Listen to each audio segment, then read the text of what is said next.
हूर के बेहोश होते ही उमेश उन दो गुंडों को कुछ इशारा करता है तो वो दोनों हूर को जमीन पर से उठाते हैं और वहाँ रखी चेयर पर बिठाकर उसे रस्सियों से बांध देते हैं। तभी उमेश फिर से उन दोनों गुंडों से कहता है, हम लोग वापस जा रहे हैं, 2 दिन बाद आकर देखेंगे, तब तक ये लड़की यहाँ से बाहर नहीं जाना चाहिए। अगर ये यहाँ से भागी तो मैं तुम दोनों को इसी जंगल में काट कर फेंक दूंगा। जब इसे होश आएगा तब ये यहाँ से भागने की कोशिश ज़रूर करेगी, तो इसे डराना धमकाना और अगर इससे भी नहीं मानेगी तो हाथ पैर तोड़ देना इसके। पर तुम लोग याद रखना, ये लड़की मरनी चाहिए।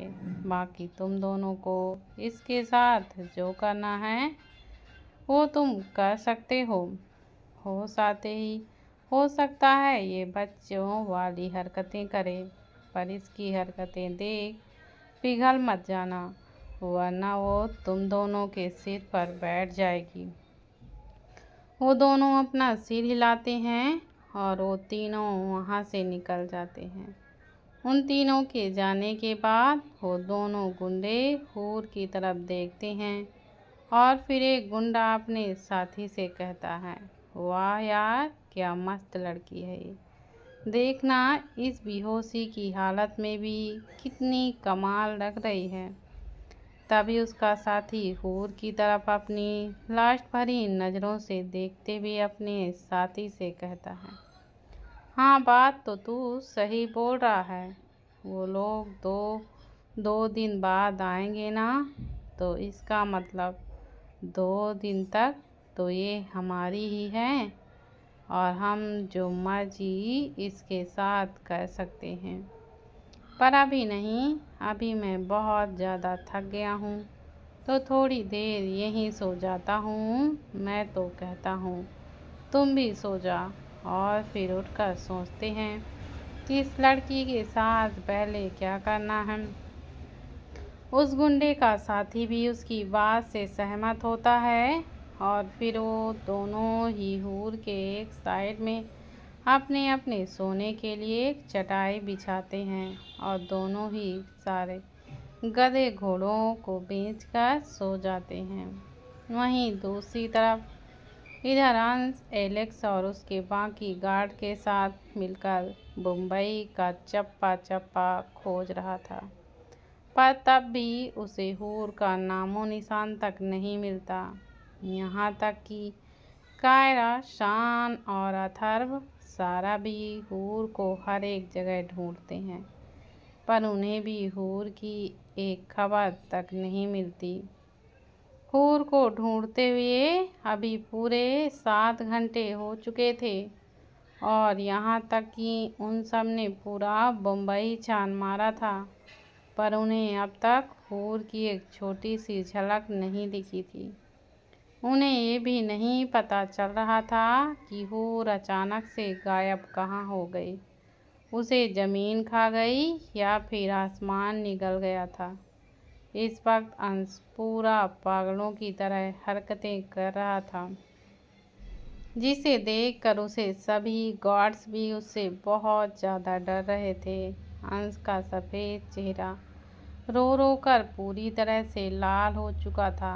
उसके हमेशा जेल से सेट किए हुए बाल आज पूरी तरह बिखरे हुए थे और कुछ कुछ बाल उसके माथे पर भी आ रहे थे, पर अंश को उससे कोई भी फर्क नहीं पड़ रहा था।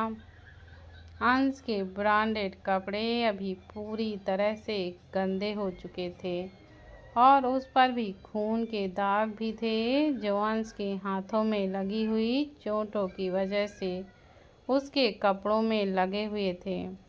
अंश ने अपनी सभी सोर्सेस को यूज किया था, पर उसे हूर का कुछ भी पता नहीं चल रहा था, जिसकी वजह से आज अपनी ज़िंदगी में पहली बार अंश खुद को इतना बेबस और लाचार महसूस कर रहा था। इस वक्त वो भी सभी अंश, एलेक्स, बॉडीगार्ड्स और वो चारों एक मंदिर के पास ही रुके हुए थे। तभी अंश एलेक्स पर भड़कते हुए उससे कहता है, एलेक्स, पूरे 7 घंटे हो चुके हैं और अब तक हमें उसके बारे में कुछ भी पता नहीं चला है। क्यों? Go and search her. और अगर उसे ढूंढने के लिए तुम्हें पूरी दुनिया को ही क्यों ना खाक करना पड़े तो आई डोंट केयर, बट मुझे मेरी बच्ची ला कर दो, वरना मैं सबको ख़त्म कर दूंगा, पूरी दुनिया को तबाह कर दूंगा। जाओ।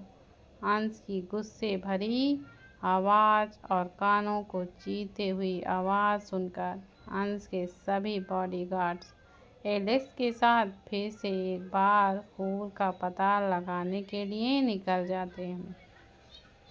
तो चारों अभी अंश के साथ ही होते हैं और उसकी ये हालत देखकर बस अपने आंसू बहाते हैं। तभी अंश अपने आसपास देखता है तो उसे एक मंदिर दिखाई देता है, जिसे देखकर अंश बिना किसी देरी के उस मंदिर की तरफ भागता है और उसे ऐसे भागते हुए देख वो चारों भी अंश के पीछे पीछे भागते हैं। उस मंदिर में आते ही अंश अपने जूते वहाँ नीचे आकर उतार देता है और फिर मंदिर के अंदर जाता है। ये मंदिर वही गणेश जी का मंदिर था जहाँ कल हूर आई थी। अंश गणेश जी की मूर्ति के आगे अपने हाथों को जोड़कर खड़ा रहता है और फिर रोते हुए उससे कहता है, आप मुझे सज़ा दे रहे हो ना बप्पा, क्योंकि मैंने इतनी बड़ी गलती की। नहीं, इसे गलती नहीं गुनाह कहते हैं और मैंने तो बहुत बड़ा गुनाह कर दिया। एक ऐसे इंसान पर इतना बड़ा इल्ज़ाम लगा दिया जिसने कभी भी गलती की ही नहीं थी। मैं इतना हार्टलेस और बेवकूफ़ कैसे हो सकता हूँ कि मुझे सही गलत का कुछ भी फ़र्क समझ ही नहीं आया और मैंने उस इंसान को सज़ा दे दी जो कभी किसी सज़ा का हकदार था ही नहीं। मैंने बहुत बुरा किया उस बच्ची के साथ, उससे उसका पूरा बचपन, सारे रिश्ते छीन लिए और उसे अकेला कर दिया। मैं तो इतना बुरा हूँ बप्पा कि जब मेरा इन सब चीज़ों से भी दिल नहीं भरा तो मैं उस छोटी सी बच्ची को बुरी तरह से चोट पहुँचाने लगा। मुझे पता है कि मैं माफ़ी के लायक नहीं हूँ और शायद मैंने जो भी गुनाह किए हैं उसके लिए मुझे कभी उससे और आपसे माफ़ी मिलेगी भी नहीं और ना ही मैं कोई उम्मीद करूँगा। पर मेरी गलतियों की सज़ा आप प्लीज़ उस बच्ची को मत दो और वो जहाँ कहीं भी है उसे ठीक ठाक मुझे लौटा दो।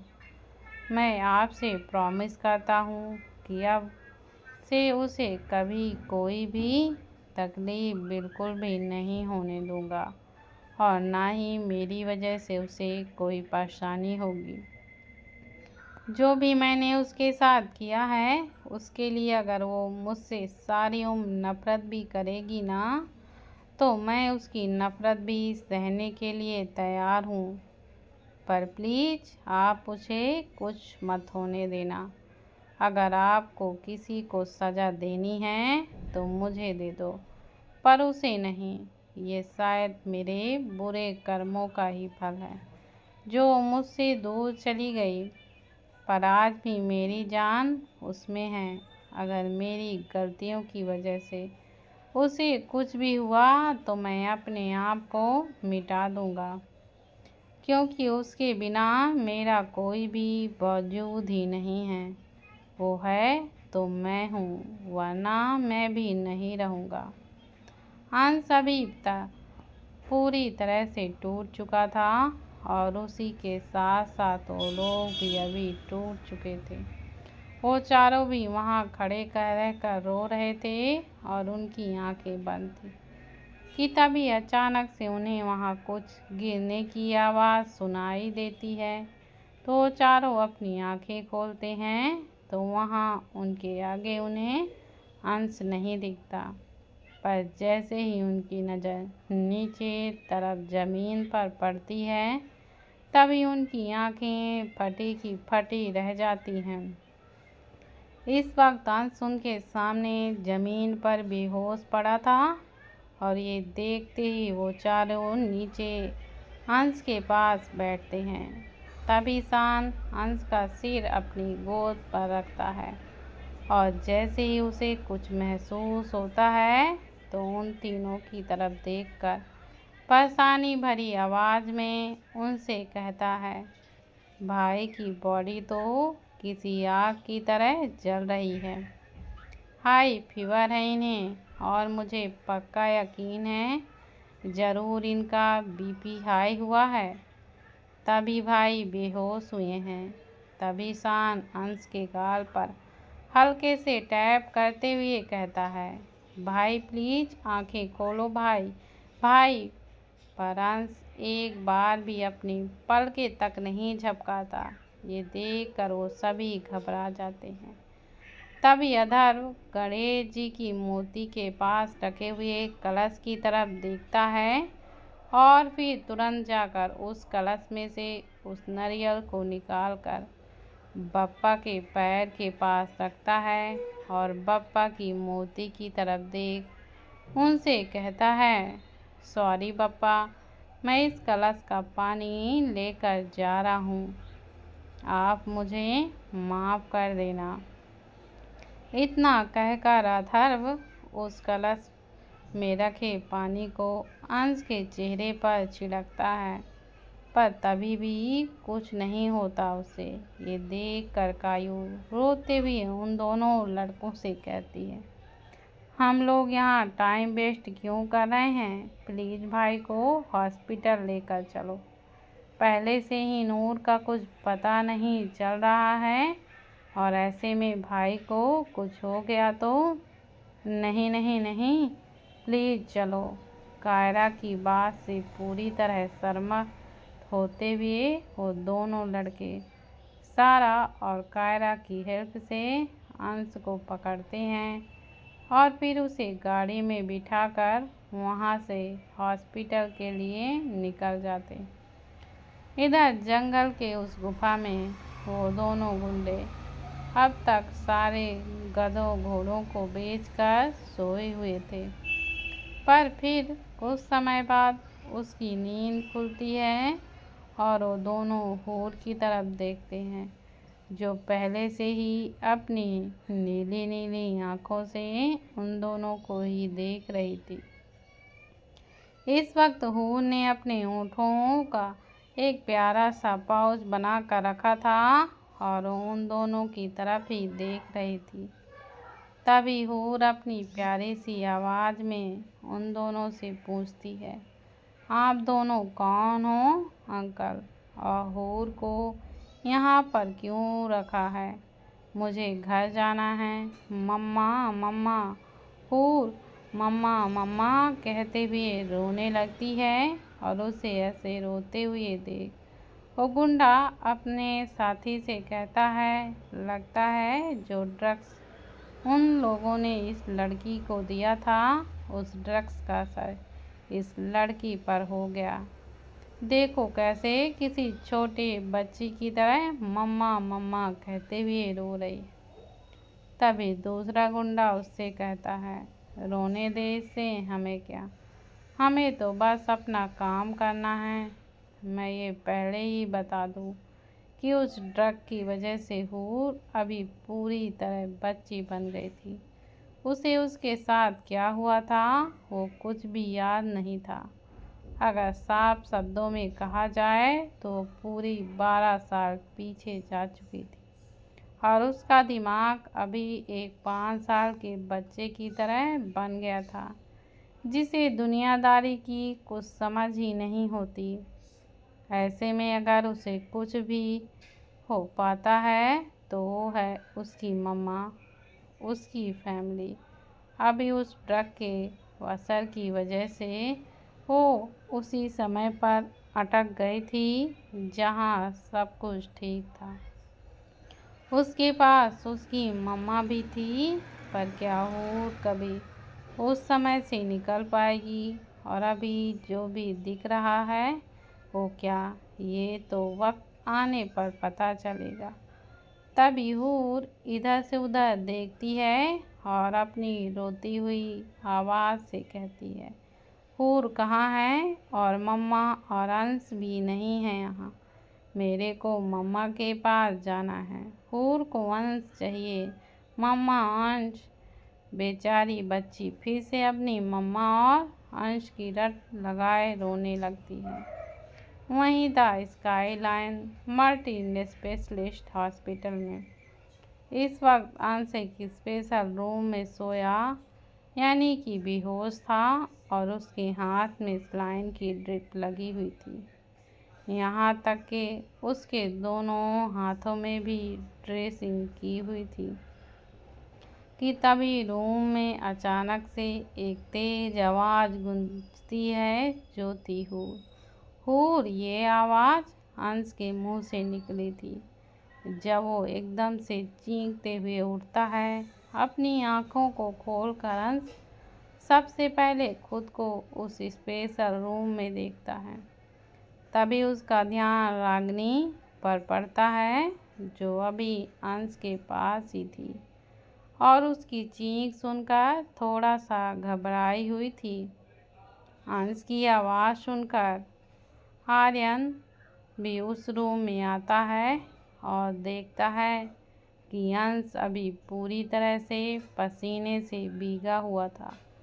खुद को ऐसे हॉस्पिटल में देखकर अंश एकदम से हड़बड़ा जाता है और फिर आर्यन की तरफ देखकर वह उससे पूछता है, आर्यन, मैं कितने घंटे से यहाँ पर हूँ? अंश का सवाल सुनते ही आर्यन अंश को बताता है, सर, लगभग 2 घंटे से हो रहे हैं। आर्यन की बात सुनकर अंश एकदम शॉक हो जाता है और ब्लैंक होकर कहता है, 2 घंटे? मैं 2 घंटे से यहाँ हूँ और अब तक मेरी हूर का पता नहीं चला है। मुझे जाना होगा, पता नहीं कहाँ होगी वो। इतना कहकर अंश अपने हाथ में से उस लाइन की ड्रिप को निकालता है और तभी आर्यन उसे रोकते हुए उससे कहता है, सर, ये क्या कर रहे हो आप? You are a weak now, please ऐसे मत कीजिए। तभी अंश आर्यन पर थोड़ा सा चिल्लाते हुए उससे कहता है, कुछ नहीं हुआ है मुझे, I am perfectly fine. But वो ठीक नहीं है और उसे ठीक न होने के पीछे मैं हूँ। मैंने उसे इतनी तकलीफ़ पहुँचाई है कि मैं खुद नहीं भूल पा रहा हूँ। तो बच्ची कैसे भूलेगी? नहीं, मुझे उसे ढूंढना ही होगा। दोस्तों, आप लोगों को हमेशा ही मुझसे शिकायत रहती थी ना कि इतना सब कुछ करने के बाद लड़का हीरो बन जाता है, लेकिन इस कहानी पर हीरो नहीं बनेगा। इसमें एक नए किरदार की एंट्री होगी जो हूर की ज़िंदगी में खुशियों की बहार लाएगा और एक नया उजाला। तो दोस्तों, क्या आप मिलना चाहते हैं इस कहानी के नए हीरो से? तो कमेंट करके ज़रूर बताइएगा।